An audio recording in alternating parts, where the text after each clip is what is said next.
apa. Karena jangan sampai yang sudah pernah dilakukan itu justru tidak dilakukan lagi. Itu saat ini sudah tidak ada, tapi kita malah berpikir ke depannya seperti apa. Jadi kita mikirnya masa kini dulu. Apakah itu nanti akan ditampilkan? Sudah tahu bahwa 1, 2 tahun sampai 5 tahun ke depan secara kontinuitas tari ini akan dilestarikan lagi. Apakah memang di tahun-tahun segitu? Tapi terlepas dari itu, tari ini sudah ada melampaui dari kemunculan musik apa tadi? Payonari itu. Bisa saja, apakah mungkin pergantian musik itu dilakukan? Sangat mungkin.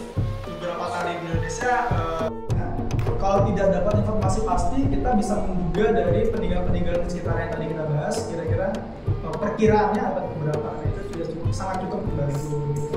Jadi sehingga deskripsi yang dihasilkan oleh Buba itu bisa menjadi contoh bagi daerah-daerah lainnya di secara pribadi untuk memahami itu 5W1H jangan sampai terlewat minimal 5W-nya. 1H bagaimananya kalau memang masih kurang dituliskan seadanya dulu, minimal 5W-nya itu anak keturunan dari pangeran misalnya, itu kan satu informasi yang unik.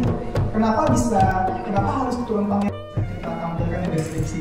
Sebetulnya sah-sah saja itu ditampilkan dalam naskah akademik sebagai pengayaan, tapi ketika di deskripsi, asalkan itu benar-benar menjadi satu nilai khas masyarakat. Ini misalnya gini, tari itu kan tadi kita menampilkan jumlah tarinya berapa ya, kan ada siapa yang menampilkannya dan mengapa harus 3 orang misalnya, karena lewat dan kemudian malah menjadi pertanyaan di kemudian hari.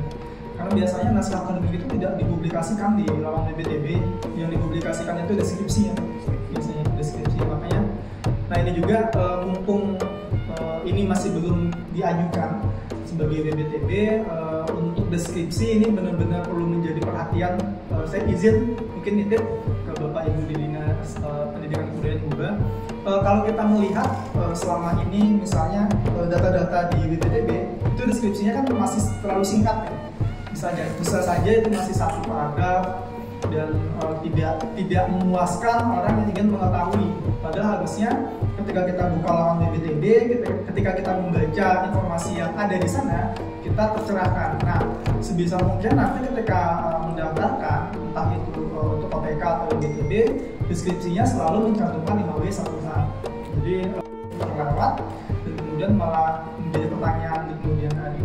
Karena biasanya naskah akademik itu tidak dipublikasikan di laman BPTB, yang dipublikasikan itu deskripsinya, biasanya deskripsinya. Makanya nah ini juga mumpung ini masih belum diajukan sebagai BPTB, untuk deskripsi ini benar-benar perlu menjadi perhatian.